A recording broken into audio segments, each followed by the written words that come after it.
Thank you.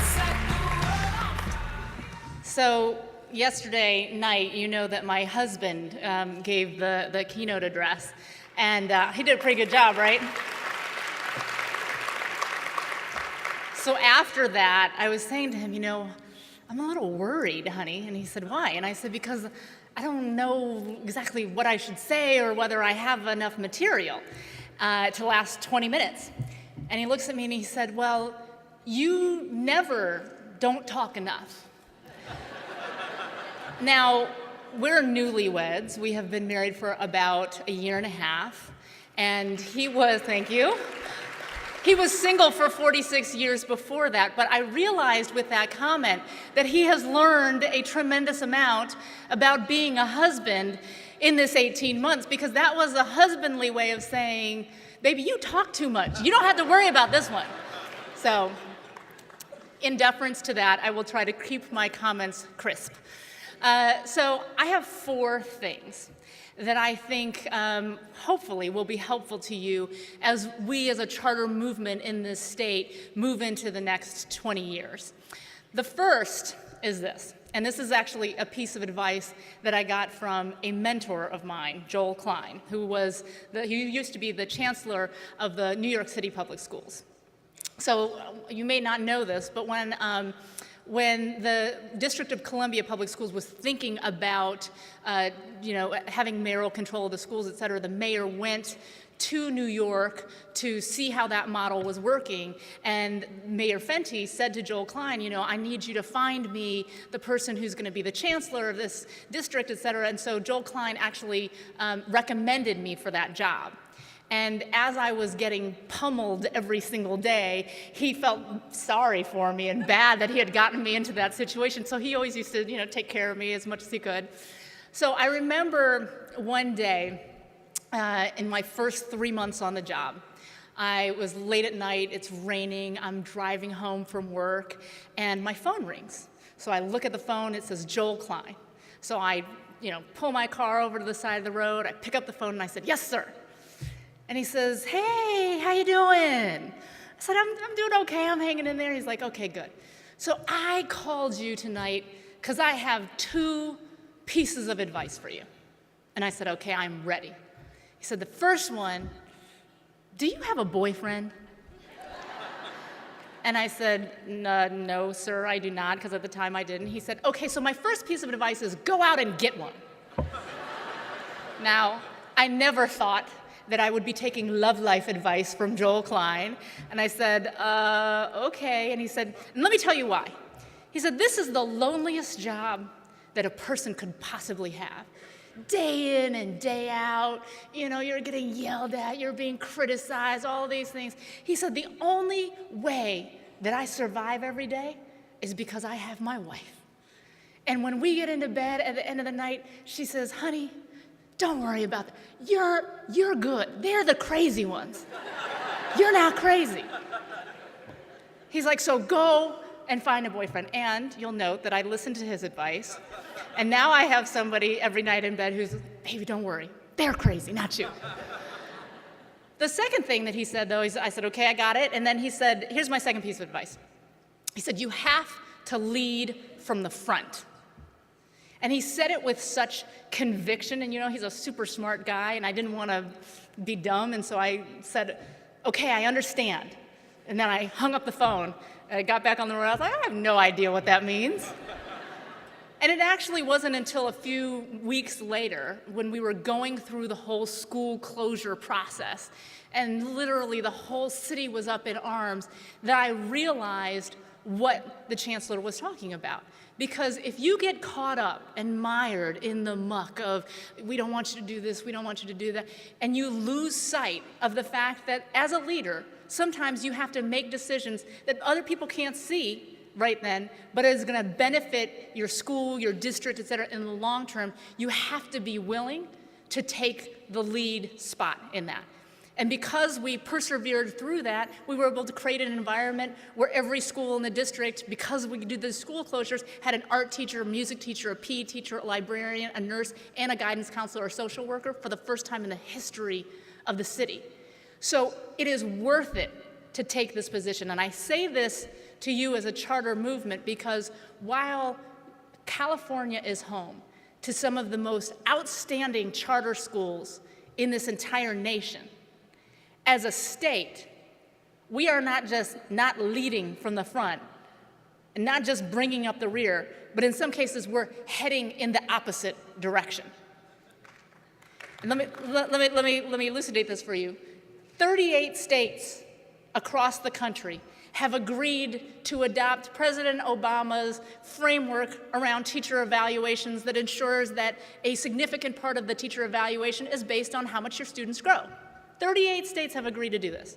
11 states are holding out and want to maintain the status quo. One state, California, last year introduced legislation that would have made it illegal to count student growth as part of a teacher's evaluation. Given that our legislature is trying to move us in the other direction, it is incumbent upon this community to continue to move the ball forward. And I know how hard it is. You all get beat down every single day. You have legislation being introduced that will take away the very little that you have. So in that environment and in that circumstance, it's hard to think about leading from the front when you're just trying to maintain the status quo. But I guarantee you that we will see greater gains and more movement in the long run if we take a more aggressive stance and we lead from the front. So that's my first point.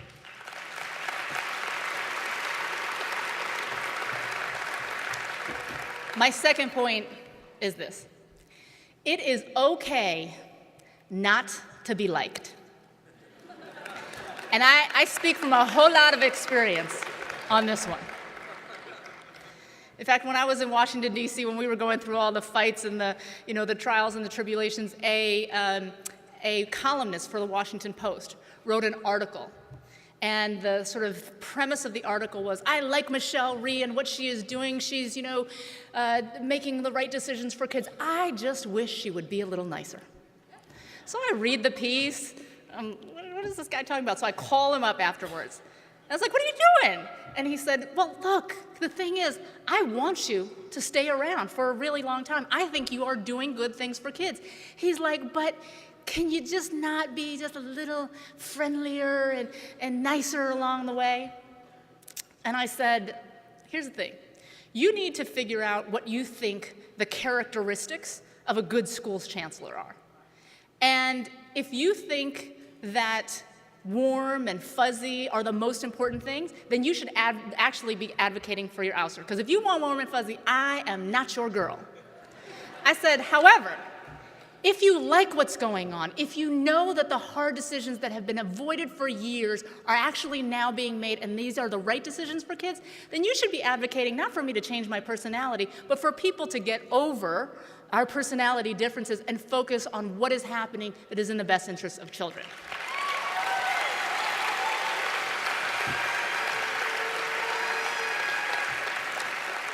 So how does this apply to you? I'm about to tell you. Many of you run excellent charter schools.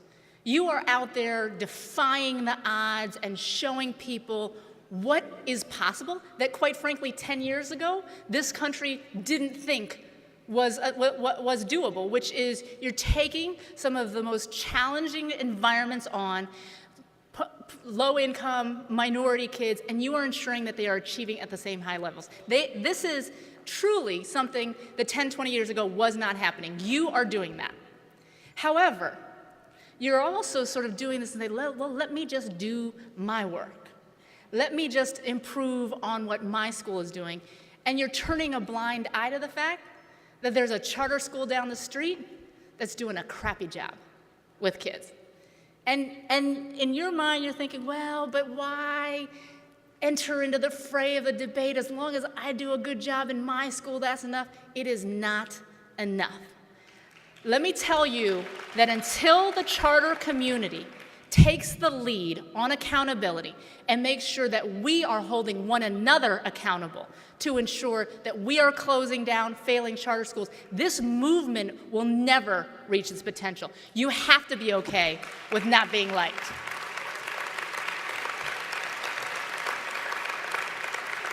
My third point is the need for the charter movement to innovate. And I'm gonna tell you a quick story on this one.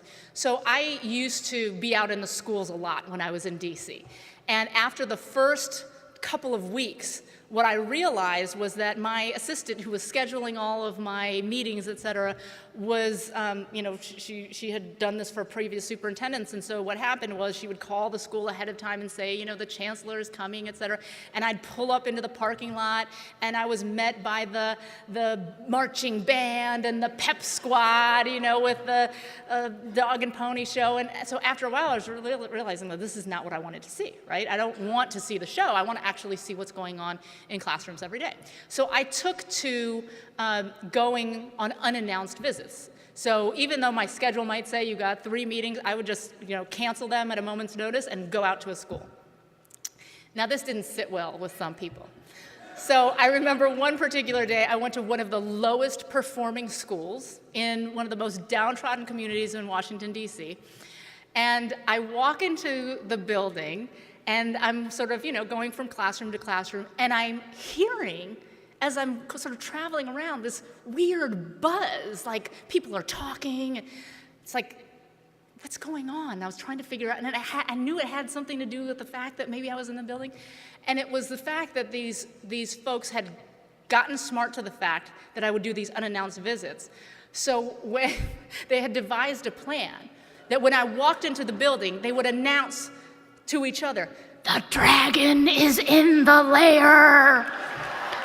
The dragon is in the lair." So they start, calling all the teachers on their phone, "The dragon is in the lair." So I'm walking up one staircase and literally almost bump smack dab into the principal, who's running down the other staircase, looking behind him, screaming, "The dragon is in the lair." So we run to each other, and he's like, "Oh, Chancellor," and I was like, "Dragon?" This school, as I said, was one of the lowest performing schools in the entire city. The proficiency levels were in the single digits. And quite frankly, there wasn't a lot of hope. We didn't have a plan for what we were going to do. And you have to realize at the time, I'm trying to fix the central office bureaucracy. I'm trying to make sure the air conditioners are working and that people are getting paid and that we're not out of compliance with the federal government. We're trying to negotiate the teachers' union contract. I literally did not have the capacity and the resources necessary to be able to figure out a plan for how we were going to turn this school around. The fortunate thing was that I had partners. So we put out an RFP nationally to ask people with a specific emphasis on charter providers to come in and help us turn around some of our failing schools.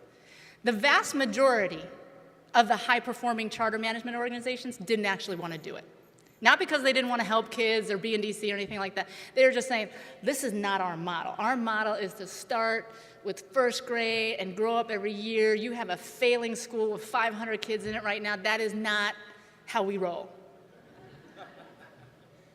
We were incredibly fortunate to have a young group of educators who had started a great school in Philadelphia called Scholar Academies.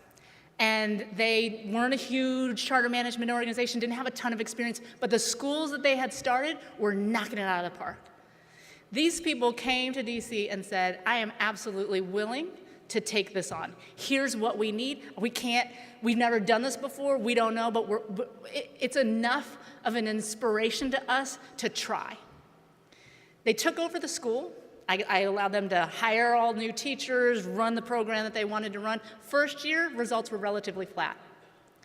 In the second year, they tripled the proficiency rates in math and doubled the proficiency rates in reading to see the largest percentage test score gains in the entire city. You have to be willing to engage with the district, to think outside the box, to do things that you haven't done before, because you know what needs to happen, and you see that better than the bureaucracy does. And so when it comes to innovating, you're in the best position to do that, and a much better position oftentimes than the district is. So that's the third. The last one, and this is very quick. So one of the things that I thought was most important when I was running the DC public schools was the fact that I was a mom. And I think more mothers should be superintendents, because we wouldn't have the nonsense going on. Trust me, that we do today. And let me tell you why. We had put in place a new teacher evaluation system in DC. And we were having this whole policy discussion, right, about, well, what will the ramifications of the new evaluation system be, et cetera. And the biggest question that we had was, what do we do with teachers who are rated as being ineffective? And I had a lot of people on my staff who were arguing, well, if a teacher is not effective, it is our job and our sort of responsibility as the employer to invest in that employee, give them 3 or 4 years to try to improve their practice and get better. Like that's workforce development. And quite frankly, if you look at it from the perspective of an employer or a district or a system, that makes a whole lot of sense. But I was looking at things from the perspective of a mom who sent her 2 kids to the DC public schools. And what I thought was, if I am willing to take somebody who's been rated as ineffective and place them in the classroom next year, then I have to be okay knowing that one of my own 2 kids is going to be taught by that teacher next year. And let me tell you that there is no way that I would ever stand for that. No one in this room would ever stand for that. So how could I put any other mother in a position where she had to put her kids in the classroom of a teacher that I would never do, except for my own kids? It is amazing to me how public officials across this country make decisions completely divorced from their own reality. Another thing that we did in DC, we had a budget crunch, and we had to lay teachers off. And I decided that we were going to lay these teachers off by quality instead of seniority, which is what the district had done for many, many years. This was caused a huge firestorm throughout the city, right? And one of the public officials, one of the city council members said, this is a travesty. And I am demanding right now that you reinstate all 266 of the teachers that you have wrongfully dismissed. And I said to him, I'll tell you what, you have 4 kids that don't attend the DC public schools. If you bring one of your children back into the system and allow me to randomly assign them to one of these ineffective teachers that I just laid off, then I will give that person their job back. And if you bring 2 of your kids back, I'll bring 2 of the teachers back. All 4 of your kids, your cousins, your sisters, your brothers, your whoever, any people in your family that you are willing to put in the classroom of these ineffective teachers, I will bring 1 of those teachers back for every kid in your family. Needless to say, he did not take me up on that offer. The public officials in this country are all too willing to subject other people's children to a fate that they would never accept for their own.